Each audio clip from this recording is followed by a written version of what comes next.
EZGTR. Hey everybody, I'm Dan Sindel, and welcome to session 2 of learning how to play Prelude from Bach's Cello Suite. Now, in our first lesson, in the introductory, we did a lot of setup and we talked a lot about the score and how to get the score, of course, what you need to do.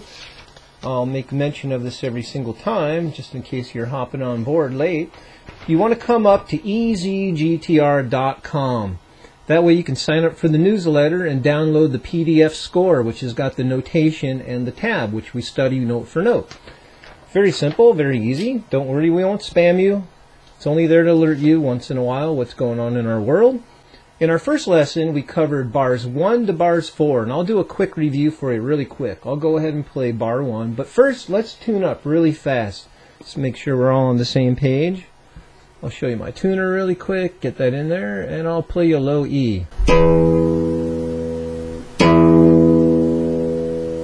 Once again, that's the Peterson Strobo clip.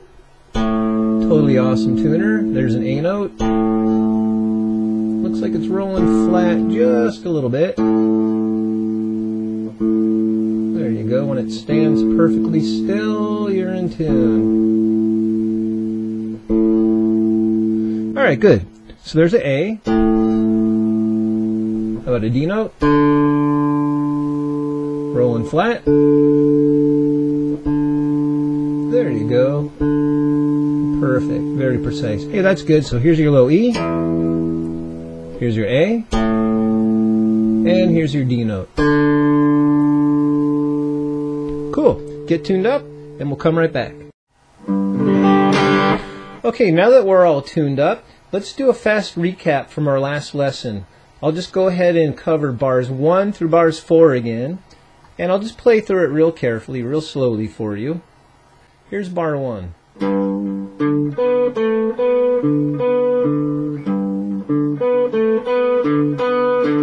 Bar 2.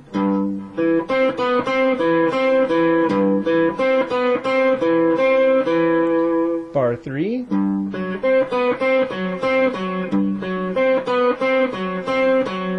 And bar 4.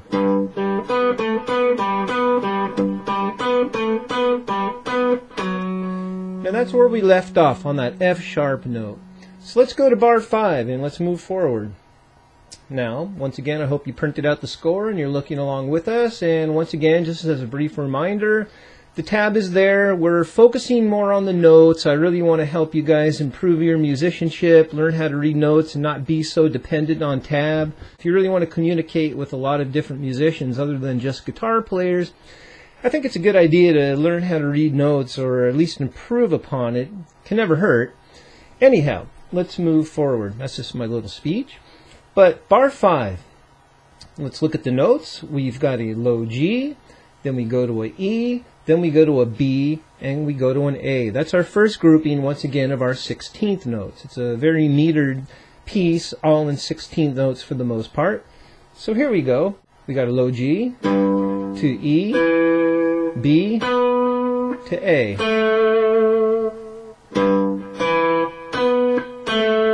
Now group 2 will have a B, G, F sharp, G. So here's our B, G, F sharp, G. And of course, once again, fingering completely optional. Whatever you guys want to do for yourselves is fine. This is merely a suggestion. It's not written in stone. As a way to play the song, be familiar with the notes and find different options. That's what it's all about. Okay, so let's recap. Here's the first 2 groupings of 16th notes for bar 5, which does form our melodic idea here. One more time. G, E, B, A, B, G, F sharp, G. Now group 3, we've got a E, G, F sharp, G, which sounds like this. All on the D string. E, G, F sharp, G. Then we're going to play B, D, C sharp, B. I'm going to drop down to the A string for this. B, D, C sharp, B. So let's cover bar 5 again.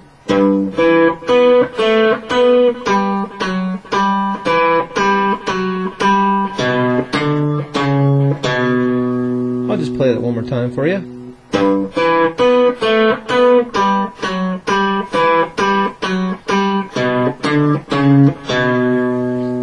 Now, as a quick note too, I don't think I discussed this on the first part. There was just so much to talk about. This might have slipped my mind, but if you look at the very top, the quarter note is equal to 84 beats per minute. It's a fairly rapid piece with the metered 16th notes. You know, you're really going like this. You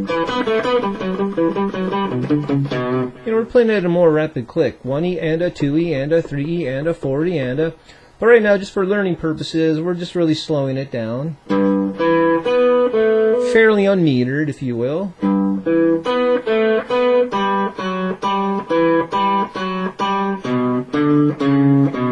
That's just where practice comes in. You get familiar with it, your muscle memory, you develop a sense of the melody and the idea. You just start owning the piece. Let's move on to bar 6. Now, we start out with a C sharp, we move up to a G, then an A, then a G. That's our first idea. C sharp, G, A, G. Sounds like this. Then our second grouping says A, G, A, G. A, G, A, G. So let's put those two ideas together. Groupings 1, grouping 2.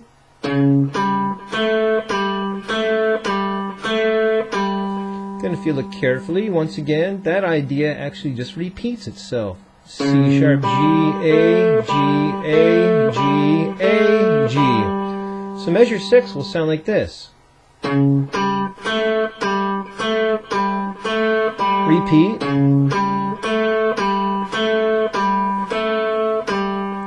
So I'll go ahead and recap really fast. Here's bar 5 into bar 6.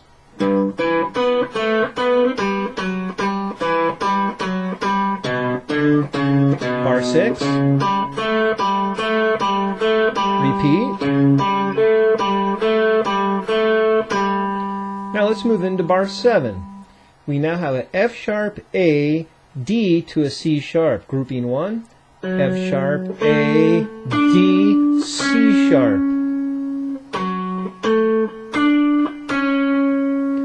Then grouping 2, we'll have a D, A, G, A. D, A, G, A. I'll put those two together for you. Bar 7.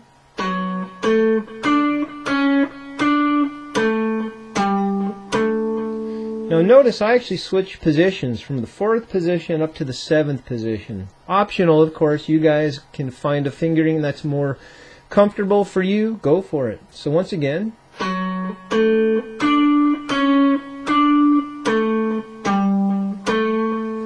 So that was groupings 1 and groupings 2. Okay, now let's move to groupings 3 and groupings 4. Grouping 3 starts on F sharp, then A, then G, then A. F sharp, A, G, A. Now I'm still here in the 7th position. Now grouping 4, we have D, F sharp, E to D.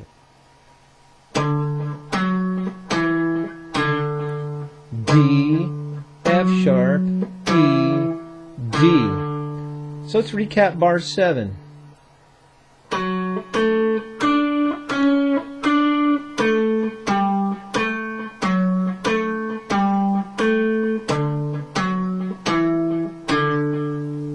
I'll play it one more time.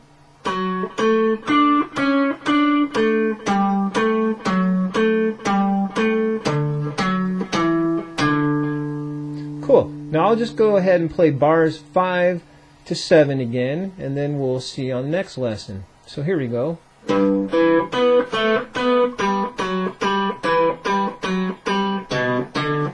Bar 6.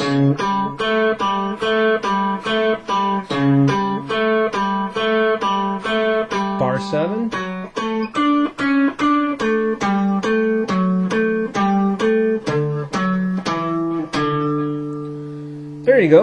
wasn't so bad. If you take it slowly, just note for note, group for group, you know, these 16th notes, it becomes a little bit more easier to grasp. And you start getting a sense of how the song and the composition starts to flow.